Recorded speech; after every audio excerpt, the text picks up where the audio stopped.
Yeah, in a sense, yeah. Because you can't put your phone down. No, cannot. Because it's either somebody calling you, somebody send you a text, somebody send you something on Instagram or whatever social media platform or something that's pop up or whatever. Everything is really on your phone. Even the things we read are on our phone. We don't even grab books anymore. Nah, not. Well, let me take that back. Sometimes you gotta have a good hour, 2 hour powwow. Pick up a book, pick up something that's interesting. Like that Black Privilege over there, I might have to take that away from you. I'm not done with that. I'm not. See, that's your fault. That's your fault. You want to get the audio book? That's your fault. I'm not doing no. The last audiobook I did was 50 Cent's newest release. Ooh. I think it's Hustle Smarter, Not Harder. I listened to the audiobook. All right, you give me the audiobook, I'll give you the book. I'll give you the Charlemagne book. Exchange, fair exchange. I gotta move my savings to my check-ins. So I can be able to have it all together for you, and then you leave this shit there. Why you gotta use my ebook account? Like you Jeff, wait 804. Come on, cool boy Jeff. What are you saying? What you saying? God, I hate when people say that. Cause you're cool boy Jeff. Like you said cause you're Chanel. I hate people say that shit too. Like what? Like I was like, come on, like what the fuck does that even mean? Like just cause this person on Instagram don't mean well. You said it first, that I gotta sit here and gotta be that same person that you see from Instagram in person. You said it first. Whatever the case may be. But I'm gonna ask you another question because I'm not about to sit here and go into this all crazy. Anywho, now when it comes to the interviews, what was your most interesting interview and what was your most bad interview? If you could speak. Now you don't have to drop no names. But if people figure out from who you talk about, whatever, that's the. But anyway, yeah. But who was your most best one? Well, who was the good one that you had, and what was the most bad one that you had? Can I give a few from my most interesting? Because a couple come to mind. All right, most interesting interviews. The first major interview I did was with Young Blue. Okay. And that was really good. He was dope. I asked him about what his body count was. Or no, I said, do you ask a woman their body count? And would you care what your partner's body count was? And he gave a good response to that, and it was dope. And even after the interview, he was like, you go to school for this? He was like, yeah. That was fun. That was dope. So I like that. I just did an interview today with some more. That was another one of my best interviews. Oh, I know that interview. Oh, I'm dropping it tomorrow. It's funny as hell. Super funny. Who else? Lunel was lit. And it was full circle for me because I met Lunel when I was an intern. So to have her on the show, definitely a big I know she deal. probably gave you some great words. Definitely great words. Dusty Banks was another one. Okay. He was fun. Chico B. Yeah. Oh, Chico B was funny as shit. That was a good interview too. Where he gave you some compliments? Not really. He was just coming on it. He was cool. He kept on? He was cool. Yeah. I can't think of anything else off the top of my head. I'm going to forget one later, and I'll probably tell you when the camera goes off. If you caught me off guard, I was thinking about that. But, yeah, it was definitely lit. And DJ Ray Vaughn, he was my first when I started the Social Culture podcast. Okay. So, yeah, that was a good one, too. All right. That's cool. So now we're going to get to the bad ones.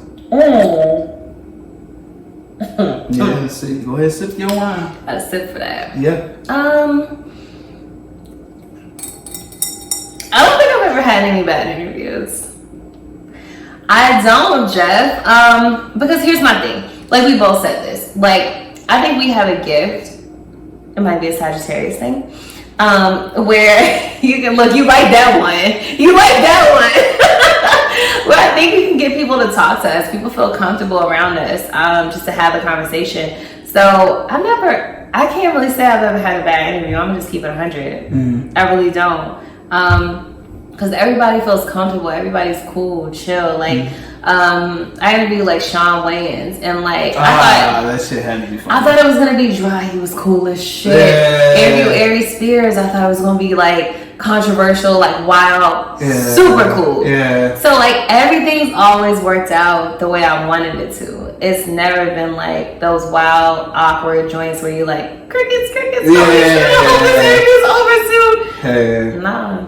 Damn. So what happened if you would would be giving like a Chris Brown interview? Because he don't really do interviews like that. Yeah. Like if you was to have like Chris Brown be on the show like that, how would you go about it? It's just all about research. Like I feel like people respect when you do research. One, like, and it's not just the internet research. Like scour their social media, look at some interviews they've done in the past. Like maybe bring up something they said like 10 years ago that actually happened now. Like to show people you really give a fuck about them. You actually care about this interview. Not just, some surface level shit. Like you took your time to research them, because people appreciate that, especially somebody who hasn't done interviews. Like they want to know, like, all right, make it worth my time, So yeah, I would probably do like, shit, if you give me a month's heads up, it's gonna be the littest interview I ever did, because I'm gonna search every single day, and like I'm gonna probably listen to all his music, like from the very beginning to the end within a month. Like I'm gonna watch every interview that I can find on the internet.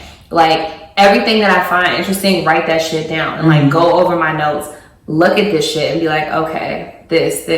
And like I've already listened to your music, so it's in my brain, and think like, damn, okay, this song, did this situation have to do with this song? Like, I remember back in 2009 you did an interview and you said so and so, but this happened now. Like, how do you feel about that? Like really show them you give a fuck. Yeah, my homie told me, shout out to my boy Taylor, it's like, man, you gotta take it an extra mile, because niggas already giving you, niggas already doing like the little small shit, but you gotta make yourself stand out for a lot of stuff. So that's how I really take that shit seriously, like take it an extra mile, go extra harder, like, cause people gonna see who really serious about their business and who not. So I just be like, man, it is what it is. But as far as this, you doing interviews, you did interviews with special people. Was there anything that you kind of had to like really deal with when it comes to you being known on the radio and then being seen in person? Like when it comes to situations like that, how was you able to still, like, everybody know you as Lili Chanel on 106.5, but when people see you in person, do they still try to carry you as if you're on the radio in person? People how does that don't know me. But if you know Ajua Paulia versus Lili Chanel, it's the same person for real, but I'm goofy as shit. Like, as you can see, I'm clumsy. Like, you saw me knock over hella shit. Like, that's me. That's the real me. Like, you get to see, like, the sides that I'm not that poised. Like, I'm actually just goofy and clumsy and normal, and I'm silly, and I say stupid shit, and I laugh at myself. Like, you know what I'm saying? It's cool. Like, I let my cat sit on my chest with a dingle fucking shit turd hanging off his ass, and I didn't realize it until I almost got pink eye. This is Lili. This is Ajua.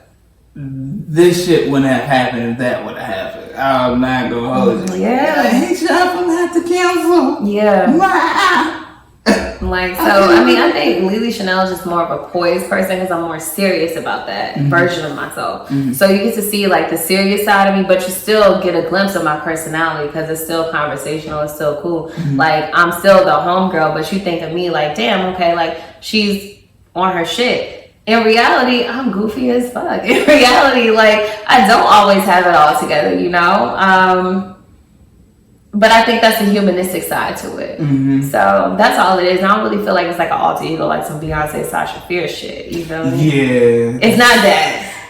It's not that. Because, like, what do you think? Like, the person you see on the radio versus, like, me and you, like, hanging out, chilling. What do you feel? I feel like it's... Be real. Because some people probably feel like I'm capping. But it's the same, but it's not the same. Because I know who's on the radio and I know who I'm dealing with in person, but as far as like the parallel between the two, it's just like who that person is mentally. You know what I'm saying? Because like we was talking about earlier about looks, what looks good, but what feels good to you. You know what I'm saying? Shit, you already had everything up here. Everything else is caught up because you're getting older, maturing, a lot of stuff like that, and like wine age well.